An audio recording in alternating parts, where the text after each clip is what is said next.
friends to the show that never ends. This is Red All Over's Away End show, where we look at the opposition that we'll be facing shortly. To achieve this, we'll be talking to fans of the opposition, so I hope you enjoy the show. Finally, cast your mind back. I remember a 4-year-old boy being lifted over the turnstiles to his first match at Oakwell, standing on the Kop watching his heroes such as Barry Murphy. Now fast forward 60 odd years, the Kop is now an all-seater stand, and it's named the Barry Murphy stand after the legend. That 4-year-old boy is now finally, after all these years, back on the away end. Enjoy the show. Roll the title.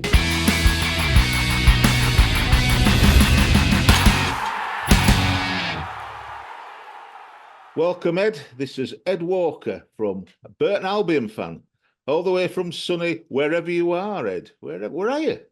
Are you in Burton? Staffordshire. We'll call it Staffordshire. Same county, so it works. I'd love to say it's sunny right now, but it's not really been this last week. It's kind of weird. It feels like March has actually been worse weather than January and February. I don't know if it's been the same for you up there or not, Andy. In South Yorkshire, it's absolutely hammering it down as we speak. just for people who will view this and think, what the hell are they talking about? We're recording this Thursday evening, so it's before the Good Friday matches. So we'll have absolutely no idea what Barnsley versus Cambridge holds for us, and no idea what Wigan against Burton Albion holds for us. So, I mean, I have an idea what that might happen in that, but it's not exactly a good thing. Anyway. Well, maybe we'll do you a favour. So, tell us what you do, Ed. I go around to a lot of football games, a lot of all over the place. So I'm a Burton fan. It's my first love. This season it's a bit more of a hate because it's not been a particularly fun campaign to enjoy. But there's been nice moments in the past. I remember I was talking with a Wigan guy just recently before doing this, the 15-16 season. I think we all hold quite fond memories of yourselves going up through the playoffs, ourselves and Wigan getting up automatically. That was probably the last really fun season I had, to be honest, if I try to remember that far back. But down in League One for a 7th year now. We try and hold our own. We know that we take okay numbers. I always enjoy coming over to Oakwell, even though Devante Cole always gets a brace. It's still a nice stadium to go to. I like Oakwell as the way as a stadium. I'm very keen on my EFL football as a whole. So alongside going to Burton games, I keep a close tabs on League One or League Two on the Championship, seeing everything that's going on there. Always good fun. And of course, we're into that running now at the end of the season where everything's starting to matter and there's relegations to soon be decided and promotions and playoffs. And I kind of always look forward to the playoff campaigns because it's the best time of the year, although playoffs can be, I'm sure you'll find yourselves, Andy, it could be a fun at times and other times quite a painful experience. It was all right until last year. It was all right until 30 seconds from the end, and it weren't so good. It weren't good after that. Let's talk about Cambridge then. Let's get all over Cambridge. Tell me, because some fans will know, some fans won't know. Tell us about your style of play, your formation first. We're talking Cambridge. Yeah. Not Cambridge, Burton. Oh, you see, and this is where it gets confusing. Yeah. Because I was quite worried there. I was happy to talk game. Cambridge, but I wasn't quite sure if you wanted that game or whether you wanted a different one. I'm old. What can I tell you? No, it's fine. Don't worry about it. We're editing, recording. You can put it together. It's fine. Oh no, I'll leave it. We'll work for your editing manager, so we'll just talk over him now so you can hear this. I don't mind looking. It's me editing it. I don't mind looking. Okay, to be honest. I'll probably talk about last week's game. In fact. Right. Tell me about Burton Albion's formation and style of play, then, Ed. If I must, really, because it's not that positive at the minute. We're very frustrated, not only with form but also with the tactics deployed at the minute. It's similar to what has been done for the last couple of relegation battles that Burton have had, but whilst there was a bit of galvanized sense in the squad and a bit of momentum there, it's been really bad form at the moment. So we are probably going to either play a 5-3-2 or a 5-4-1, which is naturally something that makes people roll their eyes quite a lot, get their head around. It's very negative. It's very defensive based. It's all part of having mostly defenders that he kind of wants to trust, sit deep, very conservative wing backs, very direct team. Not going to have a lot of possession at all, I'd imagine there. We'll see if Barnsley come and dominate the ball a little bit more at the Pirelli compared to what they did at Oakwell, but it will be a case of probably mostly playing on the counter and in the transition. The big set piece threat has been there for a number of years. It's something they will look to capitalise on again. So the in-swing deliveries of Joe Powell, Mark Helm, two of the midfielders from corners and free kicks, that'll be the primary target. I'm wondering if John Braithwaite might want to go in goal again. I had a feeling I might be able to bring that up at the last season, as you guys probably remember at the time. So, I was going to yeah, bring that up later. no, I do remember that game quite well. That was a really important win at the time, a really pleasing one.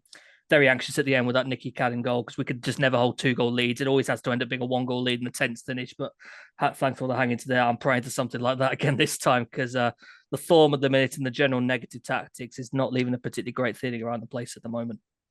You've recently appointed a manager, haven't you? That's got connections with our club. Yeah, Martin Patterson, assistant to Duff in that one season. What season that was? Yeah. That went pretty well for him. All right. Yeah, it's been a real mixed bag with him. It took a while to come in. Dino Mamra was let go in sort of early mid-December. There was then a month with an interim manager and first team coach Gary Mills, who had an okay points return. And then very much out of the blue, with no one really expecting it, Martin Patterson gets announced. Ben Robinson, the chairman, believing this is kind of the next one of the gems that he's uncovered in the past. Because in his time at Burton, which goes back multiple decades, he's uncovered Gary Rowett, Neil Warnock, one of his first jobs. Nigel Clough started out here all those years ago. So he does have a track record with it. And he wants to believe that Martin Patterson is the next guy. This is a guy who's from Staffordshire. He's from Stoke originally, I believe. Never played for Burton as a player, but always spoke about how he used to head up there to reserve games around the time Nigel Clough was manager. And it was very clear. I've had 8 or so years in the coaching scene out in the US, obviously working with Barnsley, a little bit with Swansea, with Duff up there as well. I now want to take that step and take on an opportunity for the first time. And his first month was really positive. I think it was 10 points from 6 games, 10 points from possible 18. It was a really solid return. We're all feeling quite good. And it's over a month ago now that he picked up his last win away at Leyton Orient, which is a really good smash and grab result, a really good one all the same. And it's a single point in the month since. And with the way the table is, with the bottom 4, 2 of the teams, I think in particular, they're starting to pick up with form. It's leaving things really anxious right now. And I want the season done. I kind of wish we didn't have to play this last month. We could just call it now and just leave the table as it is, because I'm really, really nervous looking at my shoulder at the minute. This Easter weekend, away to Wigan before hosting yourselves, and with the not looking particularly good either home or away at the minute, it's really, really tense. You know, you've just given us a list of really good managers. Why are you down the bottom? If you've had that many good managers over the years. These are going back quite a long time, these ones. Look, I think the problem is you go back to COVID as football stopped. Nigel Clough left. He'd been at the helm for, I think his second spell had been about 5 years. He'd had them up in the Championship. We'd gone down and been very competitive in League One. He moved on. I think part of the reason was to protect the club financially, expecting huge losses. They took him off the wage bill, tried to move away. And Ben Robinson is an attempt to recreate Nigel Clough, which is a monumental task, by the way, because Nigel Clough is undoubtedly one hell of a manager. He just hasn't managed it. A lot of these managers would come in. Jimmy Thorne Hasselbank for a second spell. Dino Mara succeeding him. Now Martin Patterson. They are, certainly the first two, are able to short the short term, where they inherited Burton in a very sticky relegation battle situation and got them out of it. But the football is so quickly predictable that it just sends you back there again in a very short space of time. And it's just a cycle that's continued really since COVID, and we've got to get out of it at some point, if not this year, the next year, because it's going to ultimately end with them going down to League Two at some point. They're just going to run out of teams to officially be worse than them, and it will become their turn. So, real shame. Clough we probably didn't appreciate it enough at the time, but now that he's gone, we do realise he was really top notch. Always the case, isn't it? When the manager leaves, you realise it's only then you understand what you've lost. Well, from my point of view, I liked Martin Patterson, and I hope he does really, really well for you. Starting Tuesday, obviously, or maybe against Wigan, maybe tomorrow. But then Friday night would be nice, that'd be good. And then have a day off on Monday. For us, that'd suit me. Tell me what the club. I know you're going to struggle, but tell me what the strengths are that you've got as a team.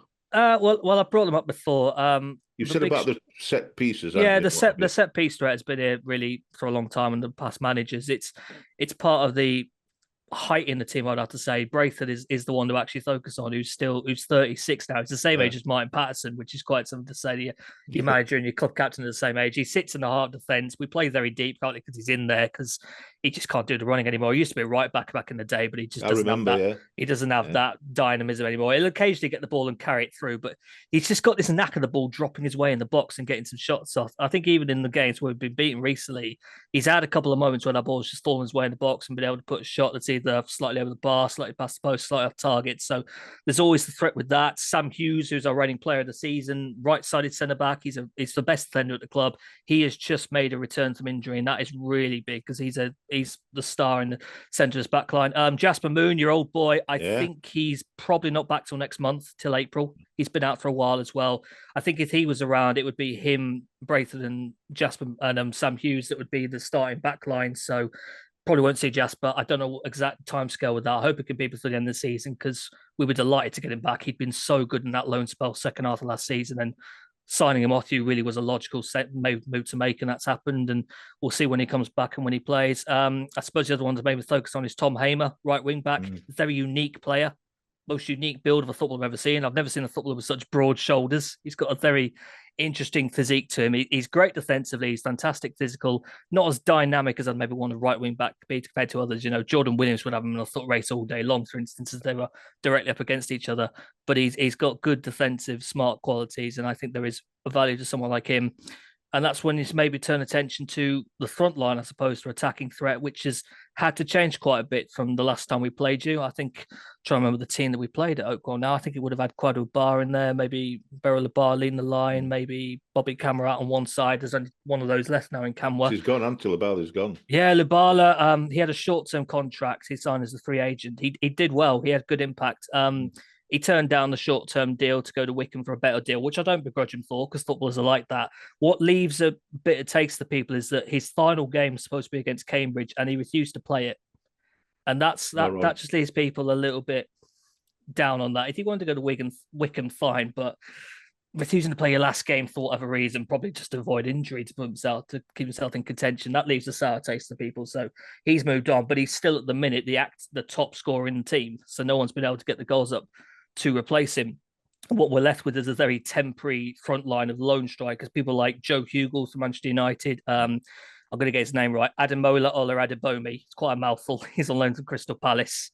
As long as I don't have to repeat it. What was it again? Yeah. Tell me again, Ed. Ademola Olaradebomi. Brilliant. We call him Mola.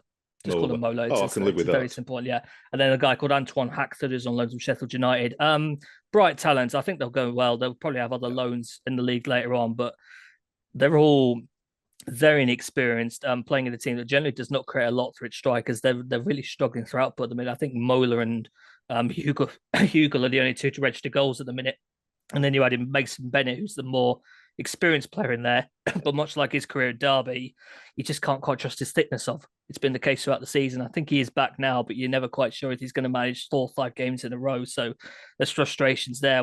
I think the biggest threat this team at the minute would have to be Mark Helm in central midfield, who was hopefully going to be our star of the season. It's not quite happened for him. He's had a little period out, managed to come back, but he is the one that will get the ball down, drift into the left channel, take on his man 1v1, play progressive. And in a team like ours that's so direct, you really do notice a player of his quality.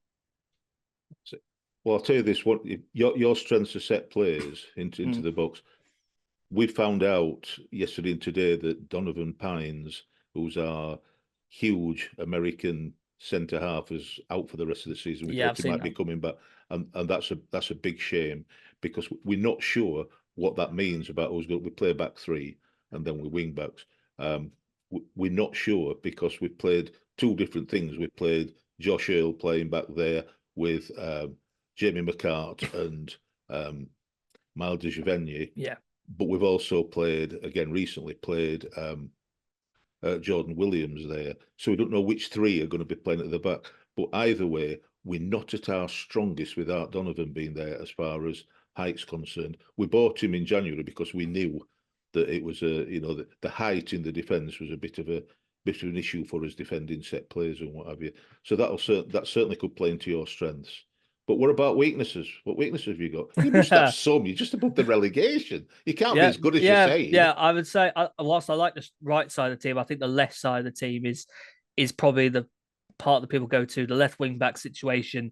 Left back has been a problem at Burton actually for a number of years. They've just never been able to find a solid replacement since Dame McCrory. And you're going back to the promotion season, probably here 15, 16, really since then. Yeah, he had a number of years at the club and he was the standout left back in the team, and they've never really probably been able to replace him. I remember Nigel Clough in the championship was putting Lloyd Dyer there because he was that desperate to make something work. And I remember it did work actually at the Oakwell game. I remember in 2018 when Burton got 2-0 lead at half time and then managed to just hang on in the second half, which was the biggest aerial bombardment from Barnsley I've ever seen in my life. I remember watching that game, very relieved for the full-time whistle there. Left wing backs this season are basically temporary.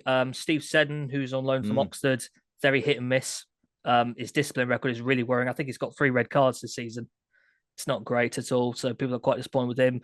Tolaji Bolo's coming from Rotherham again. Right intent, attacking intent, but I don't think he's particularly as dynamic as I want my wing backs to be, especially in a team like this. And you can often find it leaves the centre back exposed. Ryan Sweeney, the left centre back, left-footed player who has generally been quite good. He's probably in contention to player of the season, which doesn't say a lot about the campaign we've had, but it's testament to him that he's done quite well coming down from Dundee to play on the left side of the fence here. He can be left quite exposed by the weakness down that left-hand side with the left wing back. And I would generally say part of the problem is because this team is so little creativity, they can be sat very deep, and it can often become a case of where they just stay camped in their own box because there's no outlet. There's such a negative formation in a 5-3-2 or a 5-4-1 where you've got one lone player isolated up top and the ball could just keep coming back again. And they're not able to say defensively solid throughout the full 90 minutes and hold on to the clean sheet. And the real damning result really was last weekend against the Port Vale side that had won in 14 games, and Port Vale beat the 1-0. And that's really bad because there were Port Vale fans telling me all the build to that game, it's Uiti's 3 points of the season, and they're going to pick up the 3 points. And that's just dragged us into real trouble now because Port Vale are basically within touching distance. It's why it's so uncomfortable at the moment. They were a funny side, Port Vale, against us. As you'll remember, we played them in the opening match at Oakwell. I know we won 7-0, and you think, well, we absolutely hammered them. Everything went in. But I'll tell you this, for the first 20 minutes, 25 minutes, they absolutely pasted us. They were infinitely better than we were. We scored a bit against the run of the play, and they folded. So, I've no idea what's going on there because they weren't a poor side at all in that first match. They were a very good side that just caught us on a funny time, really, where it felt like every shot went in. I remember that Thursday, and weird. They had the 7-0, and then I think for the next month you didn't win a game, and Port Vale didn't lose a game for the next month. Yeah, that's right. Port Vale hosted Burton in kind of mid-September with a chance to go top, and Burton got the first win of the season against them. So this is League One for you. It just throws up weird results after weird results, doesn't it? The way you keep going. Well, you'll know that Red All Over has got a little mascot called Tumble Down Ted. He's a little teddy bear that he always goes down either in the penalty area or just outside the box. If things are getting tight, he goes down like a good one to try and get a penalty. We've got a few Tumble Down Teds. We've got a few. Devante's been known to go down easily. Herbie Kane's been known to, not necessarily in the box or just outside, but he's been known to go down to be able to, call for a foul easily.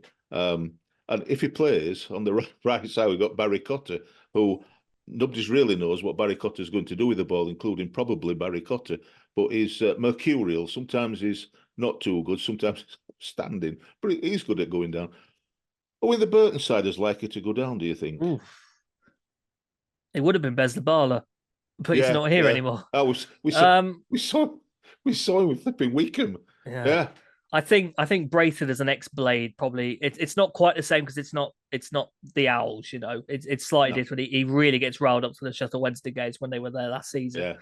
But maybe Braithwaite might, if he was up there, would he maybe do? I can't really think of anyone on the team that would probably do it without feeling contact. Yeah. If you don't pick him in goal, that is.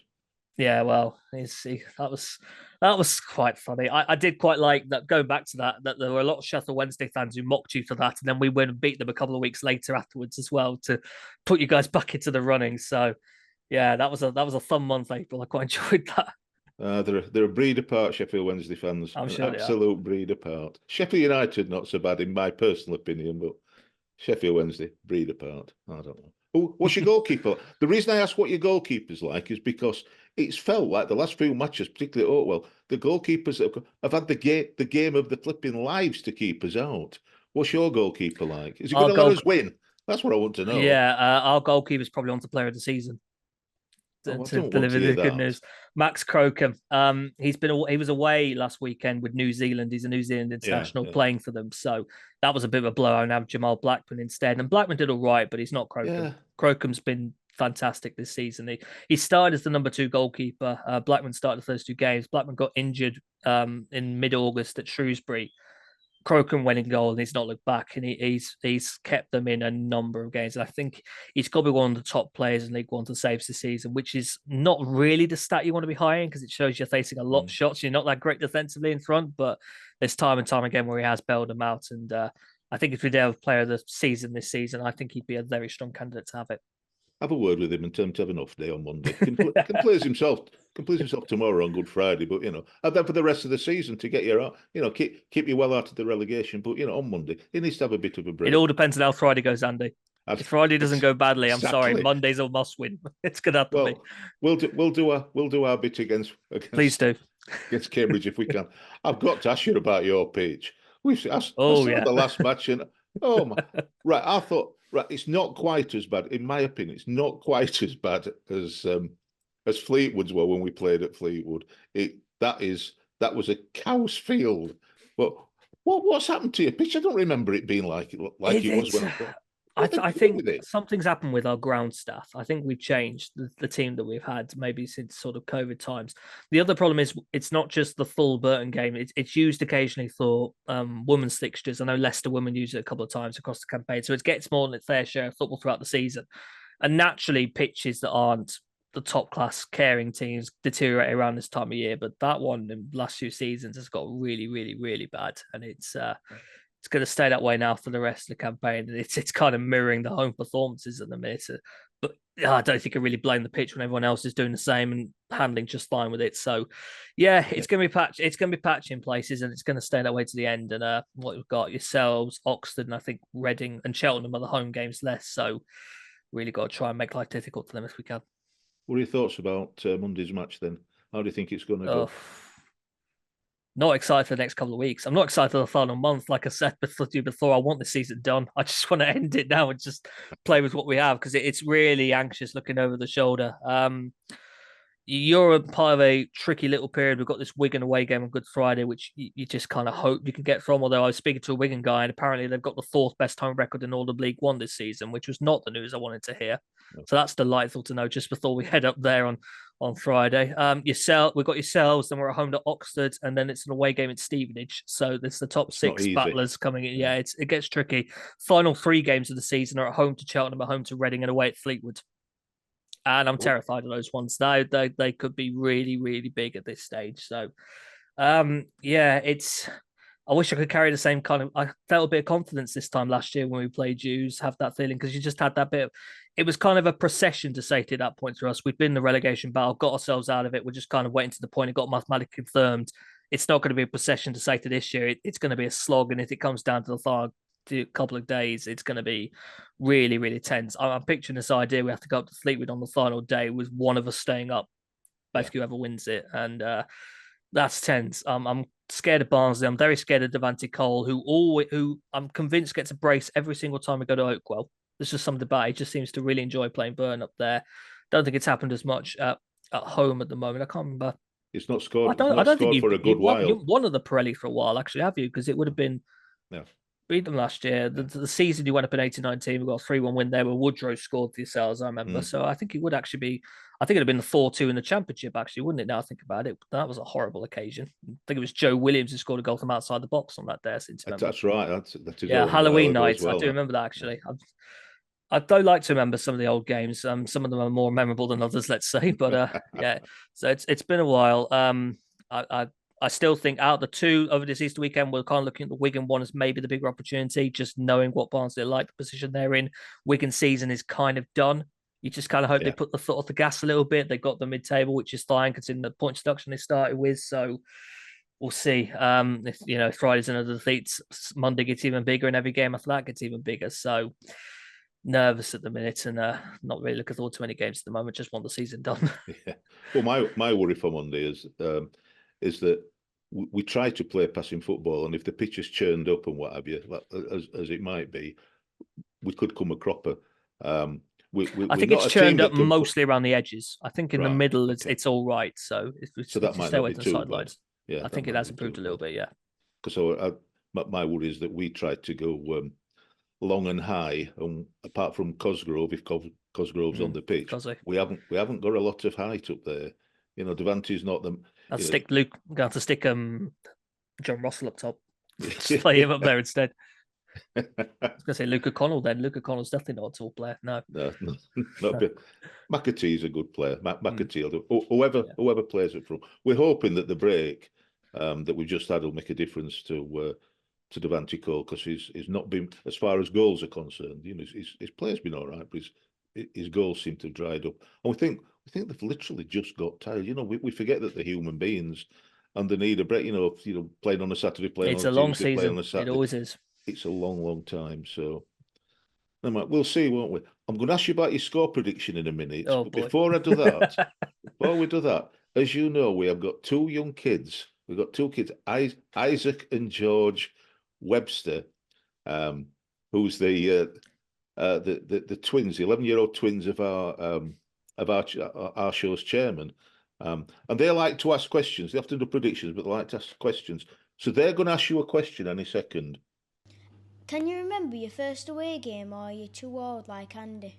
Yeah, I remember my very first game very vividly. It would have been November 2009. It was the season they'd first come up into League Two, Football League team for the first time. It was against Hereford United, who aren't around as that exact club anymore. They've reformed, become Hereford, gone down into non-league. I remember the score. It was 3-2. The only goal I can remember was the very last goal, which was around the 88th minute by a guy called Aaron Webster, who's a real club legend around Burton. He played his entire career up the left-hand side, played ever up the left, over 100 goals for the club.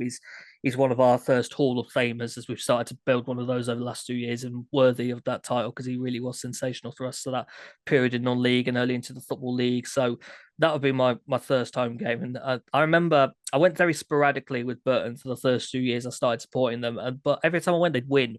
So you kind of got this idea you're a bit of a good luck charm, and then it builds from there. And by the time I got fully engrossed in the club, they were winning back-to-back promotions, going from League Two up to the Championship. So I was thinking, like, just on cloud nine, this team's untouchable. They can't do anything wrong. And then the Championship and League One happened, and you suddenly realised, actually, you know what? It's not quite the fun you think up to sometimes supporting a lower league side. And the second and last question from the little scamps is quite brutal, Ed. So I'll let them ask you. Why don't you support a good team like Man City or Liverpool, or best of them all, Barnsley? It's a brutal question, this, isn't it? It's basically asking, why'd you make bad decisions? Why have you not made life easy? Why have you not made life easy for yourself? Why have you not had more fun with your football? The basic answer to this is I don't have a connection to those places. I'm not from Liverpool. I'm not from Manchester. I'm not from Barnsley. It doesn't stop Manchester United. No, it doesn't. But that's something I feel quite strongly about.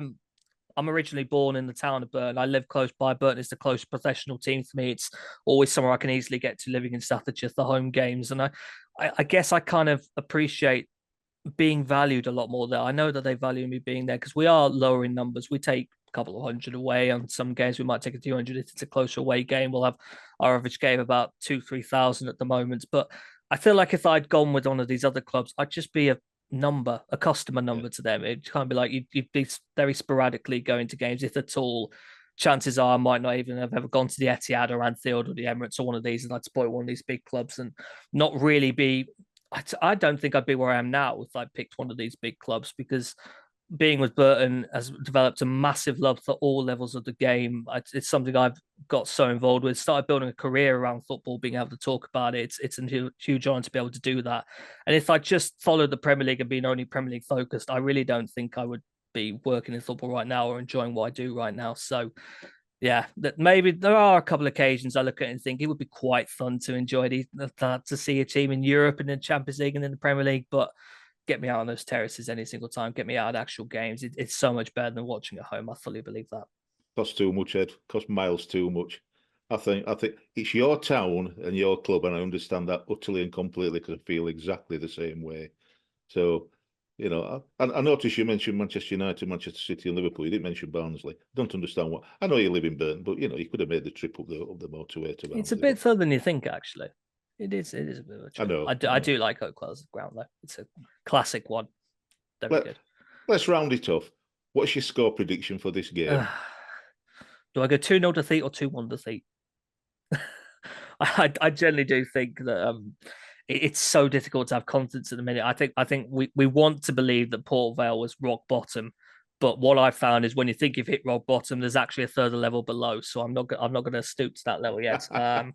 It's so frightening with these fixtures coming up. I'm dreading the final three, especially because the other ones before look really big challenges. There was a period where I keep backing Burton at the Prelly, but now the performance of the team is kind of reflecting the general state of the pitch, and that's making me quite anxious. And I think the fact that we've lost home and away to Carlisle this season, who are rock bottom of the table and going, and then we've lost that game to Port Vale, who are 14 without a win before that game, is really leaving me low on confidence at the minute. And so I'm going to have to go with a 2-1 Barnsley win. I just can't really believe as much as I want them to get something.